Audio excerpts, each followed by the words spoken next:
ত্রাণের আশায় রাতারাতি গজিয়ে উঠল তাঁবু। এবার আপনার তো বাড়িঘর প্রত্যেকটাই আছে। আপনি কি দাবিতে তাহলে ক্যাম্পে আছেন? এখন আমাদের জ্বর শুকিয়ে গেছে, এখন আমরা বাড়িতে চলে আসবো। বন্যা পেরিয়ে গেছে বেশ কিছুদিন, হঠাৎ করে দেখা গেল কুশামারিতে তাঁবু টাঙিয়ে আছেন বেশ কিছু পরিবার। অভিযোগ, পঞ্চায়েতের তরফে পলিথিন দিয়ে এলাকাবাসীকে ক্যাম্প করে স্কুলের মাঠে থাকতে।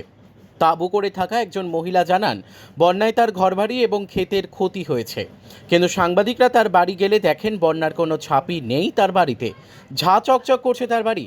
তখনই সুর বদলে ফেলেন সেই মহিলা, বলেন সবাই তাঁবু টাঙিয়ে আছে, তাই আমিও আছি। অভিযোগ, বন্যার বেশ কয়েকদিন পরেও পুরো মাঠ ফাঁকা ছিল ক্যাম্পে, সেভাবে ভিড় চোখে পড়েনি, ফাঁকাই ছিল স্কুল ঘর। বিভিন্ন সার্ভে শুরু হলে রাতারাতি স্কুল মাঠে তৈরি হয় প্রায় 10 থেকে 12টি তাঁবু।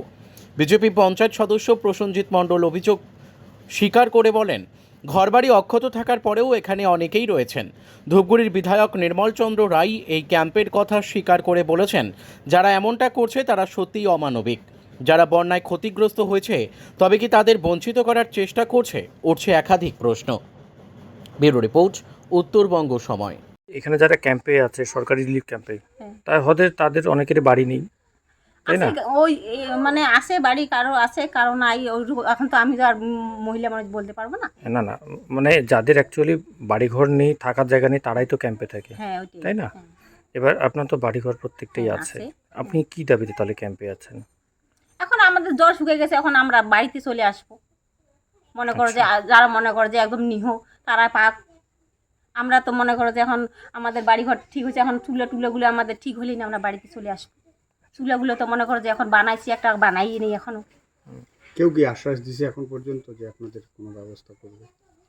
এখনো কেউ বলে নেই, এখন আমরাও আছি, সবাই আছে। আমাদের তো সেই রকম সে কিছু বলে নেই এখনো। যারা নতুন করে তাঁবু পাতে গতকাল বা তার আগের দিন থেকে আছে, তাদের তো প্রত্যেকেরই বাড়িঘর সব ঠিকঠাক আছে, আছে। তারপরেও ক্যাম্পে তারা থাকছেন। এখন আছে সবাই। এখন আমি তো আর কি বলবো, এখন আমি তো কারো কথা বলতে পারি না। আমি আছি, এখন আমাদের বাড়ি মানে দিদি, বন্যা হয়েছিল রবিবার, রবির সব মঙ্গল বুধ বৃহস্পতি ক্যাম্প ছিল না, মানে তাঁবু ছিল না। তারপর আবার কি করে প্লাস্টিক দিয়ে গেছে। এখন আমরা তো মনে করো যে আমরা তো আর জানি না বলে ওখানে যাইতে, তখন আমরা হ্যাঁ পঞ্চায়েতে দিছে, এখন মানে সবাই দিছে সবাইকে। কি নাম? ওই সে প্রসেনজিৎ। আচ্ছা, এখন সবাইকে ডাকছে ওইখানে, তো বলে প্লাস্টিক যাহাতক আমরা সবাইকে দিলাম, তাহলে তোমরা এখানে শিবির করে থাকো। প্রসেনজিৎই বলছে। এখন সবাই ওইরকম করে বলতেছে, পঞ্চায়েত বলছে তো। হ্যাঁ, তখন এখানে রান্না বাড়া হবে, এখানে খাওয়া দাওয়া হবে, এখানে খাও। বাড়িতে যখন জল টল শুকায় যাবে, তখন তোমরা চুলা টুলা পেয়ে তারপরে রান্না বাড়ি করে খাওয়া দাওয়া। জল তো মঙ্গলবারই নেমে যায়, সোম মঙ্গলবারে, তাই না? হ্যাঁ, এমনি তো সবগুলোই ভিজে গেছে যে সবারই, এটার জন্য। আপনার এখানে কোন camp? Kushamari SP primary school. আচ্ছা, এই ক্যাম্পে মূলত কারা কারা আছেন? মূলত কারা আছেন বলতে কারাই ক্যাম্পে থাকছেন? বানবাসী যারা মানুষজন তারাই থাকছেন। আচ্ছা, আপনি তো এলাকার পঞ্চায়েত, এই এলাকাতে মানে মোট কতগুলো পরিবার এফেক্টেড আছে? এফেক্টেড বলতে দেখুন, এইখানে ব্যাপারটা হলো কি, মোটামুটি আমাদের গ্রামে 300 থেকে 350 পরিবার। এবার প্রত্যেকের বাড়িতেই কিন্তু কারো ঘরের খুঁটি বা ভিটি যেটাকে বলি মাটির ঘর, কারো বাড়ি থেকে ওইটা ভেঙে চলে গিয়েছে। এবার সবার বাড়িতেই কিন্তু যেদিন জল হয়েছিল আর কি, সেই ইসে পর্যন্ত জল বাড়িতে এখনও পর্যন্ত অনেক বাড়িতে কাদা টাদা হয়ে আছে। এবার এইখানে যারা আসছেন, আমি তো কাউকে বলতে পারবো না যে তুমি এফেক্টেড না বা তুমি এখানে থাকতে পারবো না, এটাকে আমি কাউকে বলতে পারবো না। এবার একাংশ মানুষের যেটা দাবি যে তাদের মানে ওই পিছনের পাড়াটা যে জল ঢুকেছিল কিন্তু পলি জমেনি বা বাড়িঘর কোনো সেরকমভাবে ক্ষয়ক্ষতি হয়নি, তো সেই অবস্থাতে শুধুমাত্র জল হয়েছিল, সেই জলের আতঙ্কেই তারা অন্যত্র সরেছিলেন। কি বলবেন? জল তো আমাদের পুরো গ্রামটাতেই একদম ঢুকেছিল, ঘর বাড়ি, অনেক ঘরে অনেক ধান টান খাবার জিনিস যেগুলো ছিল সবই তো নষ্ট হয়ে গিয়েছে না।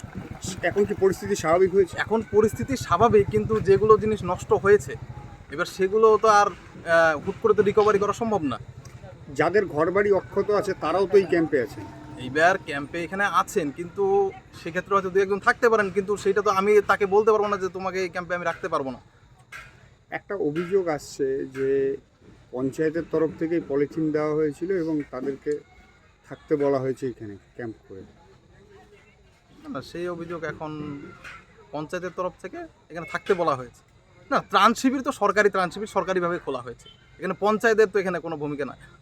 না এই যে 4 দিন 5 দিন পরে সেখানে নাকি পলিথিন পৌঁছায় এবং এই লোকগুলোকে সেখানে মাঠে ক্যাম্প করে থাকার কথা না পঞ্চায়েতের- এইবার ব্যাপারটা হলো কি, যে আমার কাছে যা পলিথিন হোক বা যে কোনো ত্রাণ হোক, আমার কাছে যখন পৌঁছাবে আমি তো তখন তারপরেই তো আমি পৌঁছাবো। এবার আমি তো আর ওটা নিজে থেকে দিতে পারবো না। আচ্ছা, অভিযোগটা এরকমভাবে আসে যে গত কয়েকদিন যখন বন্যা হয় এবং তার 3 থেকে 4 দিন কোনো এখানে ক্যাম্প ছিল না এক্সট্রা করে, মানে তাঁবু ছিল না। না, এবং তার পরবর্তীতে গত পরশুদিন রাত থেকে তাঁবু দেখা যায় হঠাৎ করে। পরশুদিন রাত থেকে বলতে এখানে আমাদের তো স্কুল ঘর অনেকগুলো আছে, এখানে তাঁবু করার দরকার পড়ে না অ্যাকচুয়ালি। কিন্তু যেদিন বন্যা হয় সেদিন আতঙ্কে অনেকে আত্মীয় বাড়ি বা অনেকে এখান থেকে একটু দূরে চলে গিয়েছিলেন, তারা হয়তো আসছেন বাড়িতে এসে হয়তো দেখতে পাচ্ছেন যে আমরা থাকার মতন পরিস্থিতি নাই। এবার এদের নদীর পাড়ে যাদের বাড়ি রয়েছে, এবার নদীতে তো প্রচুর দুর্গন্ধ, তাই সেই কারণেও থাকতে পারছে না। কেউ আবার দেখা দেখিও আসছে, কিন্তু আমি তো এখানে কাউকে বলতে পারবো না যে না আমি আপনাকে রাখতে পারবো না এখানে। কিন্তু আপনার বিরুদ্ধেই অভিযোগ করে বলছেন যে পঞ্চায়েত সদস্য এলাকার তিনি পাঠিয়েছেন প্লাস্টিক পাওয়ার পর তাঁবু করে থাকতে। না এইরকম অভিযোগ যদি কেউ করে থাকে সেটা আমি সেই বিষয়ে আমি বলতে পারবো না।